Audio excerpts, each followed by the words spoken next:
जी, अस्सलाम वालेकुम। कैसे हैं आप सब लोग? आई होप आप सब लोग खैर खैरियत से होंगे। मैं आपका होस्ट कासिम उमर एंड आज दोबारा हम आप लोगों को इस पीएमएस की इंटरव्यू सीरीज़ में खुशामदीद कहते हैं। और आज हमारे साथ अरूसा अरूज साहिबा हैं। इनकी 15th पोजीशन आई है पीएमएस पंजाब में। और हम आज इनसे पूछते हैं कि इनकी फीलिंग्स कैसी हैं, कैसा फ़ील कर रही थी जब रिज़ल्ट आया, तो इनकी क्या फीलिंग्स थी? उस टाइम पर ये क्या कर रही थी? तो ऑब्वियसली काफ़ी हद तक जो है इनसे हम पूछते हैं कि क्या-क्या इन्होंने जो है इनके कैसे तासुरात थे? जी madam, a very warm congratulations to you thank you madam very much upon your selection. Thank you very much sir. तो मैडम कैसी फीलिंग थी आपकी जब आपका रिज़ल्ट आया? आप क्या कर रही थी और किसने सर आपको पैगाम डिलीवर किया? सर रिजल्ट जब मेरा आया तो इट वाज फ्राइडे। ऐसे कि पीएमएस में जब भी होता है it's a doomsday for aspirants ना, कि आपको रिजल्ट जो है वो फ्राइडे को ही आता है। तो ये तो पता था कि रिजल्ट फ्राइडे को ही आ रहा है। तो I was sleeping at that time, तो ग्रुप्स में जो है वो शेयर होना शुरू हो गया, congratulations to all the qualifiers. तो मुझे बड़ा वो हुआ कि मेरी एक फ्रेंड है, शी इज़ लाइक ऑलरेडी वो सीएसपी है, तो वो मुझे हमेशा कॉल करती थी। उसने कॉल नहीं की, तो आई वाज वेरी वरीड कि मतलब इस बार नहीं हुआ, मेरा सिलेक्शन नहीं हुई। सिलेक्शन नहीं हुई। तो I just right it down. मेरे हस्बैंड को मैंने मैसेज किया कि रिजल्ट आ गया और I am not gonna see it, मैंने नहीं देखना। अगर मेरा नाम नहीं है तो जस्ट डोंट टेल मी, मुझे नहीं बताना, आपने कॉल नहीं करनी। अभी जस्ट विद इन 15 सेकेंड उनकी कॉल बैक मुझे आई। तो ही साइड आपकी जो है ना 15th आप मेरिट पे। तो एक्साइटमेंट में मुझे ये नहीं समझ आई कि 15th जो है वो मेरिट नंबर, क्या मतलब एलोकेशन भी हुई है या नहीं, मुझे सीट्स ही भूल गई। तो I said 15 merit, like allocation भी हुई है मेरी। तो ही सेड 15th मेरिट पे आप 43 आपकी सीट्स हैं। तो it was very good feeling, बहुत एक्साइटमेंट थी, बहुत खुशी से अल्लाह का शुक्र अदा किया। तो I just call my eldest brother सबसे पहले, बिकॉज मेरे पेरेंट्स दे आर नो मोर। तो सबसे पहले मैंने अपने बड़े भाई को कॉल की, तो वो बड़े खुश हुए। तो I was just crying and said that भाई मेरा जो है वो पीएमएस वो क्लियर हो गया है। तो उन्होंने पहले कहा अच्छा रोने वाली इसमें कौन सी बात है। देन फिर जब उनको पता चला तो ही ऑल्सो स्टार्टेड क्राइंग। मैंने आप क्यों रो रहे हैं? तो डेफिनेटली ये बड़ी एक ऑनर की बात होती है, आप एक बड़े पेनफुल जर्नी से गुजरते हैं और फिर आप एट द एंड आपको जो है अपना गोल अचीव हो जाए, तो मेरे ख्याल में ये बहुत अल्लाह का शुक्र होता है, बहुत अच्छा फील होता है। एक बहुत लंबी जर्नी होती है, जब एकदम वो एंड पर आ जाए तो ऑब्वियसली ये तो एक खुशी की जो है लम्हात होते हैं। तो चलें खैर। तो मैडम आपका बैकग्राउंड क्या था इस पीएमएस में? जो आपने जितनी भी तालीम हासिल की, क्या उसने आपका पॉजिटिव रोल प्ले किया या नहीं? इसमें आपका बैकग्राउंड काइंडली बता दें। तो मेरा जो बैकग्राउंड है वो खानेवाल इटसेल्फ था। लाइक मैंने खानेवाल से अपनी जो टिल ग्रेजुएशन जो है वो मैंने अपनी स्टडी कंटिन्यू की। लाइक एफएससी प्री इंजीनियरिंग था, then BSc double maths physics. Then I move to Multan. मैंने वहाँ से ज़करी यूनिवर्सिटी मुल्तान से मैंने एमएससी मैथमेटिक्स और एमफिल मैथमेटिक्स किया। फिर मैंने उसके बाद 1 साल जो है वो GC university Faisalabad Sahiwal sub campus as a mathematics lecturer serve भी किया। तो मैथमेटिक्स मेरा जो है वो अगर देखा जाए तो बैकग्राउंड था। फैमिली बैकग्राउंड की अगर बात करें तो I again belong to Khanewal. तो मेरे फादर जो थे he was tehsil officer finance, but he met an accident in 2007, तो he was no more. My mother was a retired PTC teacher. My husband is currently working in Pakistan army as a major.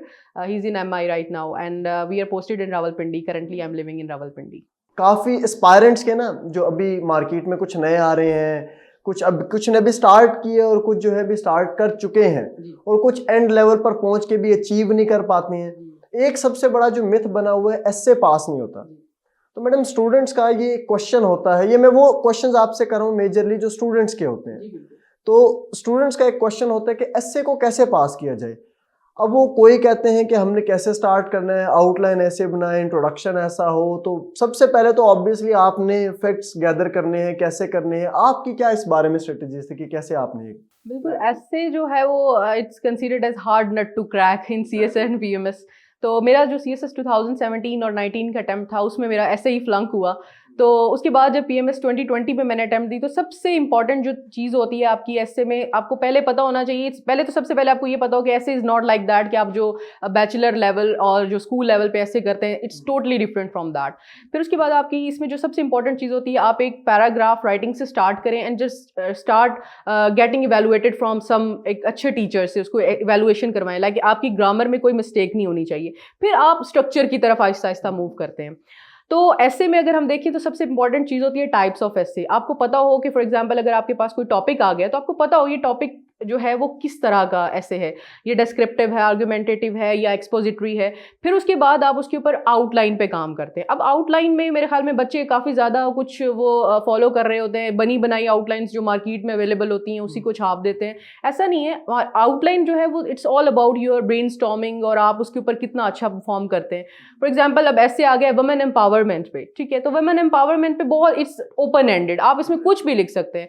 तो अपने unique ideas पे आपने जाके just do brainstorming, लिखे उन words को, फिर गैदर करके आपने आउटलाइन लिखनी है। अब आउटलाइन का भी आपको पता है पूरा स्ट्रक्चर होता है, इंट्रोडक्शन, थीसिस स्टेटमेंट, देन उसके pros cons and everything, like इसमें क्या हो सकता है, क्या नहीं है, क्या वे फॉरवर्ड है, ये सारी चीज़ें आपने आउटलाइन में लिखनी होती हैं।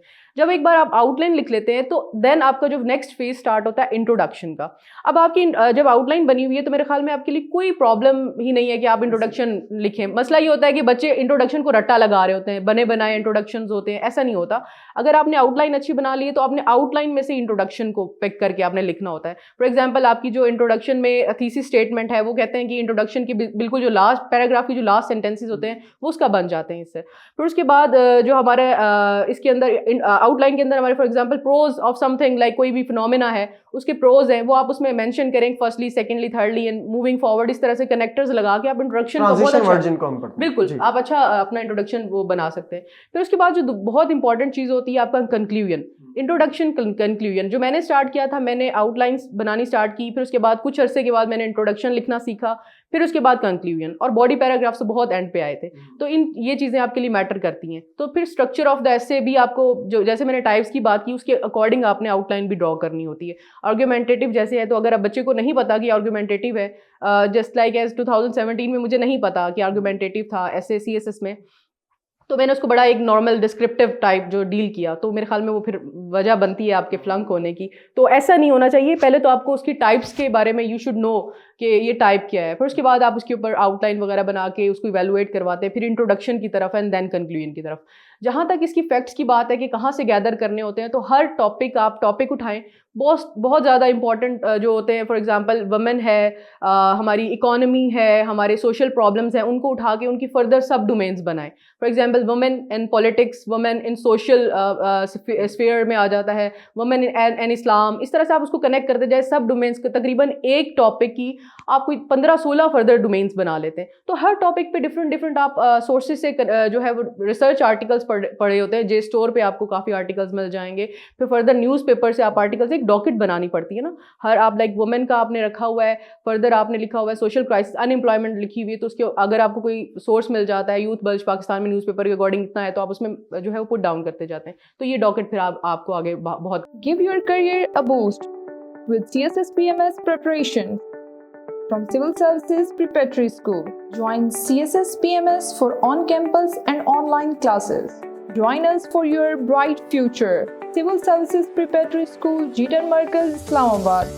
Register now at 0316 570 1593. यहाँ पर मैडम आपने एक बड़ी अच्छी बात बताई कि अभी तक मैंने जितने भी इंटरव्यूज किए ना उनमें ना कॉम्प्रिहेंसिवली किसी ने भी नहीं बताया। हमें बताया है एसे के बारे में, मगर कॉम्प्रिहेंसिवली नहीं बताया कि जी देखें आपका डिस्क्रिप्टिव टाइप ऑफ एसे, जिस तरह आपने कहा डिस्क्रिप्टिव, आर्गुमेंटेटिव, तो ये एक बहुत ज़्यादा एक एस्पायरेंट के लिए एक नई बात होगी। एस्पायरेंट यहाँ से आप सीखें कि डिफरेंट टाइप ऑफ एसेज होते हैं आपके, सिर्फ एक ही किस्म के ऐसे नहीं होते, डिस्क्रिप्टिव होते हैं, आर्गुमेंटेटिव होते हैं। ये मैडम ने आज हमें सिखाया। नंबर 2, ये इन्होंने प्रो लेवल, बिगनर लेवल को भी हमने टच नहीं किया। हमने थोड़े से जो एडवांस लेवल के स्टूडेंट्स हैं उनको बताया कि आपने कैसे इन चीज़ों को करना है, कि आप हेडिंग बनाते हैं, आप आउटलाइन बनाते हैं, वो है आउटलाइन बनाते हैं, आप इंट्रोडक्शन बनाते हैं, कंक्लूजन, बॉडी पैराग्राफ। तो मैडम इसी में आप बिगनर लेवल को क्या सजेस्ट करेंगे कि जो बिल्कुल बिगनर लेवल पे है, बिल्कुल जिन्होंने भी स्टार्ट जी बिल्कुल बिगिनर लेवल पे ऐसे स्टूडेंट जैसे जिन्होंने पीएमएस अभी नहीं अटेम्प्ट करना, नेक्स्ट ईयर या सीएसएस जो है वो नेक्स्ट ईयर में देना है, तो उनके लिए सबसे इंपॉर्टेंट चीज़ है कि रीड एंड रीड। आपने सबसे पहले अपनी अच्छी गुड बुक्स आपने अपनी उठाएं, एक अच्छी सी बुक पढ़ें, उसके ऊपर पढ़ के फिर उसके बाद उसको पैराग्राफ में अपने वर्ड्स में लिखने की कोशिश करें। अगर आपको बुक्स थोड़ी एलर्जी या बुक नहीं पढ़ना चाहते तो आर्टिकल्स पढ़ें, एडिटोरियल ओपिनियंस, आप उनको पढ़ के then you should start writing it down in your own words. आप पैराग्राफ राइटिंग स्टार्ट करें, क्योंकि राइटिंग ही ऐसी चीज़ होती है जो आपको पास कराती है। तो उसको इवेलुएट कराएं। आप देखिए इस छोटा से पैराग्राफ में कोई प्रॉब्लम तो नहीं है, क्योंकि आगे जो आपका ऐसे होता है दैट इज एक कनेक्टेड पैराग्राफ्स उसमें होते हैं। तो अगर आपके एक छोटे से पैराग्राफ से आप स्टार्ट कर रहे हैं जिसमें कोई मिस्टेक नहीं आती, तो मेरे ख्याल में your journey would be started from that. तो इसी तरह से करते करते आप डिफरेंट पैराग्राफ्स बनाएं। आपने अगर आउटलाइन बनाई हुई है लेट से, तो आउटलाइन में से एक सब हेडिंग आपने उठाई, उसके ऊपर पैराग्राफ लिखे। इसी तरह से आपका एक महीना एक ऐसे पे लग जाएगा। आपके पास टाइम है ना, आई एम टॉकिंग अबाउट के बिगिनर्स लेवल। तो आप इसी तरह से कोई तकरीबन अगर आपके पास 12 मंथ्स है तो आपके पास एक 12 एसेस का एक प्रॉपर वो बन जाएगा कंपेंडियम, मगर वो एक प्रॉपर स्ट्रक्चर्ड होंगे। जी बिल्कुल प्रॉपर स्ट्रक्चर्ड होंगे, क्योंकि आपने उसमें काफी मेहनत की होगी, हर पैराग्राफ पे आपने काफी टाइम दिया होगा। मैडम एक लाइन हम सुनते होते थे, मुझे आज भी याद है कि मोमिन वो है जिसका हर आने वाला दिन पहले दिन से अच्छा हो, ऐसे जी ऐसे हम ये सुनते होते थे। मगर इस चीज को अगर यहाँ पे आपकी लैंग्वेज में मैं अप्लाई करने की कोशिश करूँ, वो ये है कि इसको सिर्फ इस्लाम पे नहीं, इसको एज ए होल आप देखें। जैसे आप ये देखें कि आज अगर इंसान की 3 गलतियां हैं तो कल कोशिश करें वो 3 गलतियां ना हो, बेशक नई 3 गलतियां निकले, ऑब्वियसली सीखना है इंसान ने। तो खैर मैडम, यहाँ से थैंक यू मैडम, आपने हमें ऐसे के बारे में बहुत अच्छा गाइड किया। मैडम पीएमएस में सॉरी एक कोर्स जो बहुत ज्यादा इशू जनरेट करता है, that is GK, general knowledge का पोर्शन है। और आपको पता है कि वो 100 मार्क्स का ऑब्जेक्टिव सारे का सारा होता है, प्लस उसमें नेगेटिव मार्किंग भी होती है।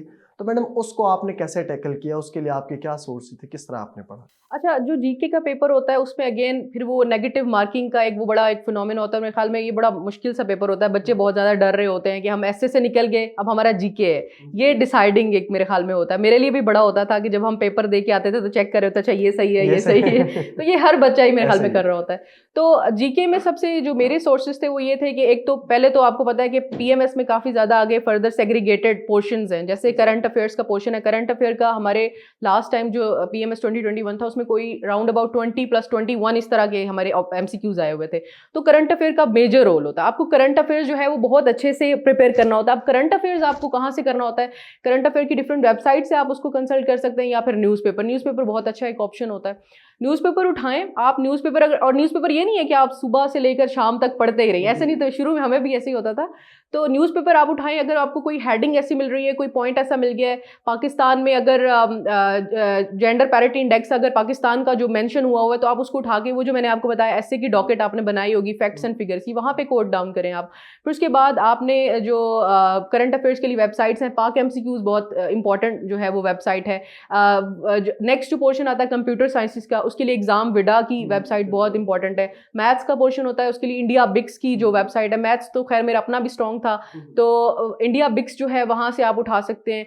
फिर सबसे इंपॉर्टेंट जो चीज़ है world geography plus Pakistan geography, क्योंकि मेरा सब्जेक्ट जियोग्राफी का था। तो उसमें जो स्ट्रेट्स हो गई, इंटरव्यू में बहुत कॉम्प्रिहेंसिव तैयारी की थी 2020 में। तो स्ट्रेट्स प्लस इस्थमस प्लस हमारे ओशंस, फिर उसके बाद हमारा जो एरिया वाइज हमने कॉन्टिनेंट वाइज हमने जो है वो प्रिपेयर करना होता है कि फेमस जो है हमारे पास बे ऑफ बंगाल किस जगह पे है। अब लाइक इस तरह की जीके के हमारे पास बहुत इंपॉर्टेंट है, जैसे कैपिटल्स, करेंसीज वगैरह, ये चीज़ें तो पेट होती हैं जो आपको तैयार होनी चाहिए। तो मेरे ख्याल में मेरे ये सोर्सेज थे जनरल नॉलेज के regarding. Thank you madam. Optional subjects कितना ज़्यादा इंपॉर्टेंट रोल प्ले करते हैं? वेल, जब तक ये सीएसएस की अगर हम बात करें तो मेरे ख्याल में optionals play an important role, most important role as compare to the CSS exams. उसकी वजह यह है कि आपको पता है कि पीएमएस में बहुत ज़्यादा रिटन में मार्क्स आपके जो है वो मैटर ज़्यादा कर रहे होते हैं एज कम्पेयर टू इंटरव्यू में। तो रिटन में आपको जो स्कोर देते हैं वो आपके ऑप्शनल्स ही होते हैं। मेरे लिए मेरी एक एग्जांपल है, मैं आप यहाँ पे कोट कर सकते हैं। लाइक मैंने ऑप्शनल्स में ही जो है वो स्कोर अच्छा किया था एज कम्पेयर टू कंपल्सरी में। इतने बस ठीक है, इट वाज गुड, लेकिन ऑप्शनल्स ऐसे हैं जो आपको आगे लेके जा सकते हैं। उसकी एक वजह है कि ऑप्शनल्स में अगर आपकी बैकग्राउंड है, आपके पास ज़्यादा नॉलेज है उसके अंदर, तो आप वो आपको बहुत एज दे जाता है। मेरा मैथमेटिक्स था। एक मिथ होती है कि मैथमेटिक्स ऑप्ट मत करें, आपके मार्क्स नहीं आएंगे, आप फेल हो जाएंगे, ये बड़ी इस तरह की टाबोज बने हुए हैं। तो मैं ये समझती हूँ कि मैथमेटिक्स ऐसा सब्जेक्ट था जिसने मुझे बहुत अच्छा स्कोर दिया पीएमएस में। फिर उसके बाद आपके जो सब्जेक्ट्स होते हैं पंजाबी, लाइक ये नहीं होता कि आप ठीक है scoring trend matters a lot, लेकिन उसके अलावा आपको ये भी देखना होता है आपका इंटरेस्ट कितना है ऑप्शनल्स में।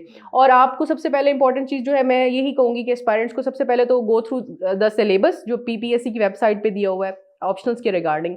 फिर उसके बाद आप उसका देखें, पास्ट पेपर्स को एनालाइज करें कि आप कहाँ पे लाइक करते हैं, आप कर भी सकते हैं उसको या नहीं। ये नहीं है कि स्कोरिंग ट्रेंड ये है तो बस मैंने अब स्टार्ट, फॉर एग्जांपल मैथ्स किसी का बैकग्राउंड नहीं है तो अगर मैंने जैसे बता दिया, अब बच्चे क्या करेंगे, मैथ्स हमने मैथ्स ऑप्ट करना है तो वो नहीं कर सकते, उनको पहले थोड़ा सा उसके ऊपर नॉलेज होना जरूरी है। तो मेरे ख्याल में ऑप्शंस बहुत मैटर करते हैं। कहने का मकसद है कि 4 साल इंसान एक डिग्री में लगा के आता है और उसके बाद उसी सब्जेक्ट को छोड़ देता है, और प्लस ये, और कुछ ऐसे लोग होते हैं जो 4 साल लगा के आते हैं और वो कहते हैं नहीं अब मैडम ने जिस तरह हमें कह दिया मैथ्स तो हम मैथ्स रखेंगे। तो इट मींस कि ये इंटरेस्ट पे और बैकग्राउंड पे भी आपका डिपेंड करता है। तो मैडम आपके कौन से ऑप्शनल थे इसमें? मेरे ऑप्शंस थे मैथमेटिक्स, मेरा बैकग्राउंड जो है वो एमफिल मैथमेटिक्स था तो मैंने मैथ्स ऑप्ट किया।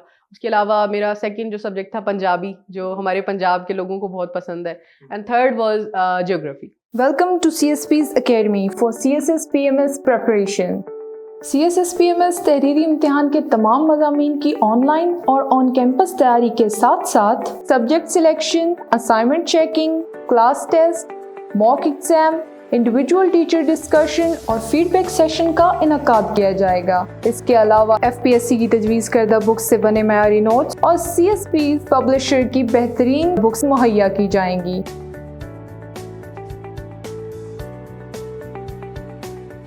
आपके जो है इसके लिए पंजाबी के लिए आपके क्या सोर्सेस हैं? पंजाबी के लिए मेरे सोर्सेज बहुत डिफरेंट थे एंड लाइक मैं जैसे अभी क्लासिकल पोइट्री है मैंने उसको डिवाइड किया हुआ था, जैसे बाबा बुल्ले शाह। एंड आप बाबा बुल्ले शाह की अब सबने म्यूजिक सुना होता है, आबदा परवीन किसको पसंद नहीं है। तो बाबा बुल्ले शाह की जो पोइट्री है वो म्यूजिक लगा लगा के सुन सुन के तो है वो मुझे काफ़ी ज़्यादा याद होगी। जैसे बाबा फरीद गनशकर हैं, उनकी वडाली ब्रदर्स की काफ़ी कवालियाँ ऐसी हैं जो हमें मिल जाती हैं। तो वहाँ से जब सुन के जितना मुझे लगता था कि जितना मैं सुनती हूँ उतना मुझे अच्छा जो है वो मैं प्रिपेयर कर सकती हूँ। तो क्लासिकल पोइट्स को तो मैंने इस तरह से प्रिपेयर किया। फिर एक बहुत इंपॉर्टेंट पोर्शन होता है लोकगीत का। अब आप देखें कि आपने शादी किसी की अटेंड की होगी, वहाँ पे लोरी आपने टप्पे, हाँ, ये चीज़ें किसको नहीं पता होती है, ये पता होती हैं सबको। तो आप YouTube is the best source मेरे ख्याल में, वहाँ पे जाएं, जस्ट राइट इट डाउन, माइया, छल्ला, लोरी, तो वहाँ से काफ़ी ज़्यादा आ जाती। तो I used to listen it all the day, और जैसे लाइक फ्री टाइम में होता था वॉक करते हुए मैं इसको सुनती थी, फिर उसको जॉट इट डाउन कि ये फेवरेट मुझे बहुत अच्छा मिसरा लगा है, इसको मैंने याद कर लिया है। फिर उसमें जो इंपॉर्टेंट चीज़ होती है पंजाबी में हमारे पास जो दैट इज़ ये कुछ हिस्टोरिकल बेस्ड चीज़ें होती हैं, जैसे वारें हैं, उसको तो वो थोड़ी सी ड्राई चीज़ें होती हैं, वो जैसे आपको ऐसे ही जस्ट याद करनी होती है बुक से। जो मेरी बुक्स थी जो मैंने कंसल्ट की थी वो कमर हसनैन कादरी की बुक थी, PMS पेपर 1 पेपर 2 की जो बुक्स बहुत अच्छी थी, लेकिन उसके साथ साथ आपको अपने जो सोर्सेज होते हैं उनको अपडेट करना होता है। आप वेबसाइट्स पे देखिए, folkmusic.com एक वेबसाइट है, वहाँ से मैंने लिया। यूट्यूब चैनल से जैसे मैंने बताया वहाँ से मैंने जो है काफ़ी ज़्यादा मियाँ मोहम्मद बख्श की सैफुल मलूक, वो तो मुझे याद है कि वो मैं सारा दिन सुनती रहती थी। फिर उसके बाद काफ़ी चीज़ें जैसे हीर रांझा की स्टोरी किसको नहीं पता, स्टोरी पता होती है लेकिन उसकी पोइट्री आपको अगेन वो थोड़ी याद करने की ज़रूरत होती है। तो याद करना ऐसा नहीं है कि आप एक दिन में सारी चीज़ें याद कर लें, ऐसी नहीं होता। मैंने तो खैर अपने रूम में एक चार्ट भी लगाया हुआ था, उसमें जिस जो शायर होता था उसके रिगार्डिंग जो भी इंपॉर्टेंट या अच्छा शेर लगता था उसको मैं लिख देती थी। नेक्स्ट डे उसको देखता, चलते फिरते वो ऐसे लगता था कि जैसे उसकी मैं ज़ियारत कर रही होती हूँ। तो ये चीज़ बड़ी मैटर करती है। तो इसका मतलब ये है कि मैडम लाजमी नहीं है कि दिन में अगर मैं 5 घंटे पढ़ रहा हूँ सिर्फ वही 5 घंटे पढ़ाई के, ये कंसिस्टेंट है, या आप चलते फिरते ईच एंड एवरी मोमेंट आप क्वेश्चन उसमें इन्वॉल्व हुए हैं फुली। आप फ्री टाइम में भी इसको एंजॉय, मैंने पंजाबी लिटरली स्पीकिंग कि पंजाबी मैंने जो है इंजॉय करते हुए तैयार की। लाइक जब भी मैं उसको फ्री टाइम में मुझे अच्छा लग रहा है, मैं वॉक कर रही हूँ, तो मैंने आई यूज टू मेरे जो वो हैंड्स फ्री लगाए होते थे तो मैं इसमें सुन रही होती थी, साउंड क्लाउड पे आबदा परवीन का कलाम सुन रही हो तो मेरा बाबा बुल्ले शाह जो है वो प्रिपेयर हो रहा है। तो इसी तरह से ये चीज़ें चलती हैं। इसी तरह मैडम ज्योग्राफी के लिए आपके क्या सोर्सेस हैं? ज्योग्राफी के लिए मैंने बुक्स जो कंसल्ट की थी वो सर फराज बाजवा साहब की बुक थी, सर रब नवाज की जो है उनकी बुक है। उसके अलावा जो ज्योग्राफी के लिए मैंने जैसे बताया कि UPSC के लिए स्टडी IQ यूट्यूब का चैनल है, वहाँ पे काफ़ी ज़्यादा मुझे वो मिल जाते थे। जो पेपर 1 है उसमें तो आपको पता है वो रॉक्स और उस तरह के बिल्कुल आपको काफ़ी GSS से रेलेवेंट है, बिल्कुल GSS से रेलेवेंट है। जो पेपर 2 है वो ह्यूमन ज्योग्राफी है, उसके अंदर ह्यूमन इकोनॉमिक ज्योग्राफी, बिल्कुल ह्यूमन इकोनॉमिक में आ जाता है। तो उसमें जो इम्पोर्टेंट जो चीज़ होती है ना वो आपकी होती है, आप उसमें पुश एंड पुल फैक्टर आ जाता है, पाकिस्तान की की काफ़ी सारी चीज़ें होती हैं जो मेरी उसमें सबसे डिफरेंट टेक्निक थी। लास्ट टाइम मैंने ज्योग्राफी में इतना अच्छा स्कोर नहीं किया था, but this time I score better than the last. तो उसमें ये वजह होती है कि जैसे लास्ट टाइम मैंने उसमें पेपर अटैम्प्ट जब किया तो उसमें मैंने वो डायग्राम्स और फ्लो चार्ट इस तरह की चीज़ें नहीं की थी। जैसे अगर ओशियानिक करंट पे आपका कोई क्वेश्चन आ गया है तो आपने वो मैप्स नहीं बनाए। अगर ज्योग्राफी का पेपर है और आप इस तरह के मैप्स और फ्लो चार्ट नहीं बना रहे, मेरे ख्याल में आप एक इनजस्टिस। आप प्रॉपर बताते हैं कि वार्म करंट ये है, कोल्ड करंट ये आप है, उसको कुरोशियो डायग्राम करंट। से आप कॉन्टिनेंट वाइज आप बनाते हैं, आप अटलांटिक क्वेश्चन बना रहे हैं तो आप वो आपको you have to put down the areas, आपको बताना है कि कैसे मूव कर रहा है, वार्म करंट कैसे है, जो कोल्ड करंट किस तरह से। तो इस तरह से जो है वो चीज़ें बनाई। फिर रॉक्स पे मुझे याद है क्वेश्चन आया, तो अब वो एसिडिक रॉक्स है, फर्दर उसकी टाइप्स बताई। अब टाइप्स बनाने के लिए उसकी शेप्स होती हैं डिफरेंट, तो वो भी ड्रॉ करनी पड़ी। इस तरह की जो चीज़ें होती हैं मेरे ख्याल में ये आपको बहुत अच्छा स्कोर दे जाती हैं ज्योग्राफी। तो मेरा फोकस यही था कि कंटेंट से ज़्यादा ना उससे रेलेवेंट जो है वो फ्लो चार्ट्स, डायग्राम्स, टेबल्स वगैरह, ये मैंने इनके ऊपर ज़्यादा काम किया था। मैप्स और मैडम ये एग्जामिनर को असिस्ट भी करती हैं, फैसिलिटेट जी करती हैं। एग्जैक्टली। बिल्कुल बिल्कुल। हमारा काम ही एग्जामिनर को फैसिलिटेट करना है, असिस्ट करना है। तो आपने एग्जैक्टली वही स्ट्रेटेजी ऑप्ट की, तो आपके मार्क्स माशाल्लाह अच्छे आ गए। तो खैर मैडम आगे मुझे ये बताएंगे कि आपका इंटरव्यू पैनल के साथ, जो CSPs में आपने तैयारी की इंटरव्यू पैनल के साथ आपका इंटरेक्शन कैसा था, उन्होंने कैसे ट्रीट किया, कैसे रिमार्क्स थे, और उन रिमार्क्स का आपको आगे कैसे फायदा हुआ? जी बिल्कुल। मेरा 25th ऑफ दिसंबर जो है मॉक इंटरव्यू था CSPs में, और 29th को मेरा फाइनल इंटरव्यू था। It was just 4 days around. तो मेरा जो इंटरव्यू मुझे अच्छी तरह से याद है। कुछ थोड़ी सी चीज़ें थी जो इंटरव्यू में अच्छी नहीं थी, लाइक सर बिलाल ने बहुत ज़्यादा मुझे उस टाइम किया, लाइक आप कह सकते हैं सही वो डांट पलाई। इंट्रोडक्शन में एक चीज़ मैं बड़ी इंपॉर्टेंट थी जो मैं भूल रही थी, लाइक मैंने यंग स्कॉलर अवार्ड विन किया था। तो इतनी बड़ी एक अचीवमेंट जो है वो बंदा अगर अपने इंट्रोडक्शन में ना डाले तो आपको वो मेरे ख्याल में वो अच्छा नहीं करता, इम्पैक्ट नहीं पड़ता। तो जब वो इंट्रोडक्शन हुआ तो बाद में मुझे पता चला, उन्होंने बताया कि you have to like put it down over there, आपने इतनी बड़ी अचीवमेंट ली, आपने नहीं ये शेयर की। उसके अलावा थोड़ा सा उस टाइम में पाकिस्तान अफेयर्स मैंने रिवाइज नहीं किया हुआ था, तो उन्होंने सही रगड़ा लगाया कि आपने क्यों नहीं किया हुआ, तो CSS की भी प्रिपरेशन कर रही हैं तो आपने ये क्यों नहीं किया। तो फिर जब मेरा इंटरव्यू हुआ तो मैंने लकीली इन चीज़ों को बड़ा गो थ्रू किया। पाकिस्तान हिस्ट्री की जो प्री पार्टीशन स्पेसिफिकली, मुझे डेट्स में थोड़ी I am very bad at that, तो मैंने उनको थोड़ा सा रिवाइज किया, अपने इंट्रोडक्शन पे थोड़ा सा काम किया। तो ये it really help me a lot in my final interview. Role of academies क्या है? ये बहुत ज़्यादा एक इशू जनरेट हुआ हुआ है इस टाइम पर कि एकेडमीज नेगेटिव रोल प्ले करती हैं, ये करती हैं। तो मैडम इस बारे में आपकी क्या ओपिनियन है कि एकेडमीज का क्या रोल होता है? पॉजिटिव है, नेगेटिव है, कैसे है? अगर पॉजिटिव है तो कैसे पॉजिटिव है, नेगेटिव है तो कैसे नेगेटिव? इस चीज़ को एलैबोरेट कर दें काइंडली। अच्छा, एकेडमीज का रोल देखा जाए तो it again depends upon the aspirant कि आप एस्पायरेंट कहाँ पे लाई कर रहा है।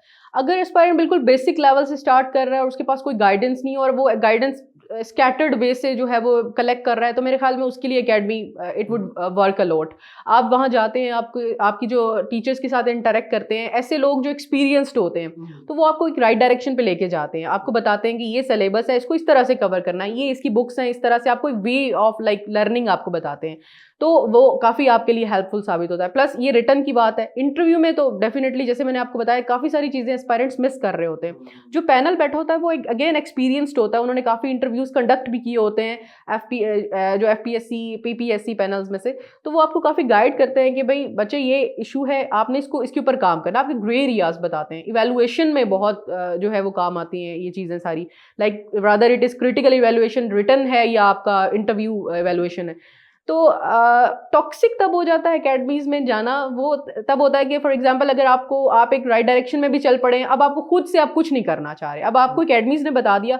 जब बच्चे ये समझते हैं कि हमें उंगली पकड़ के एकेडमीज चलाएंगी तो दैट इज़ वेरी रॉन्ग। वो एक टॉक्सिक रोल प्ले करती है एकेडमीज मेरे ख्याल में। वो फिर आप अपने आप को स्पॉइल करने वाली बात होती है, आपकी अपनी क्रिएटिव स्किल्स जो हैं वो खत्म हो रही होती है। आपको वहाँ पे ये करने की ज़रूरत है कि फॉर एग्जाम्पल आपने एकेडमी ज्वाइन कर ली, आपकी डायरेक्शन बन गई है। जैसे मैंने 17-19 में एकेडमी ज्वाइन की, लेकिन PMS में मैंने कोई एकेडमी ज्वाइन नहीं की बिकॉज मेरी डायरेक्शन थी। लेकिन एक चीज़ के लिए मुझे एकेडमी की बहुत ज़रूरत पड़ी, वो ये थी इवैल्यूएशन। तो इवैल्यूएशन के लिए आपके पास कोई ना कोई बंदा होना चाहिए। आपकी एकेडमीज़ हैं, आपको you have to associate with some good academies, जहाँ पे आपको लाइक वैल्यूएबल पीपल जो है उनके साथ अटैच होना पड़ता है, जो आपको बताते हैं कि आपकी ग्रे एरियाज़ क्या हैं। जब तक आपको ग्रे एरियाज़ का पता नहीं होता, you can not like improve a lot ना। चलें, thank you madam, again a very warm congratulations to you madam. तो मैडम की जितनी भी हमारी स्पीच थी, मैडम ने कुछ चीज़ें बड़ी ध्यान से आपको बताई हैं dear aspirants, and those are कि आप मैक्सिमम कोशिश करें कि एग्जामिनर को असिस्ट करना है। और असिस्ट करने के लिए आप फ्लो चार्ट बनाते हैं, मैप्स बनाते हैं, आप टेबल्स बनाते हैं, उसको समझा कर आते हैं, आप उसको एज ए नूव समझकर उसको चीज़ें समझाते हैं। अगर आप प्रो लेवल पे जाके उसको समझाते हैं तो चीज़ें काफ़ी ज़्यादा ख़राब हो जाती हैं। प्लस इसमें रेफरेंसेस ऐड करें, कोट ऐड करें। तो all of you thank you, बहुत शुक्रिया आप लोगों का। और इसी तरह हमारी नेक्स्ट जो सीरीज़ होगी उसमें इंशाल्लाह फिर नेक्स्ट हम मिलते हैं। Thank you very much.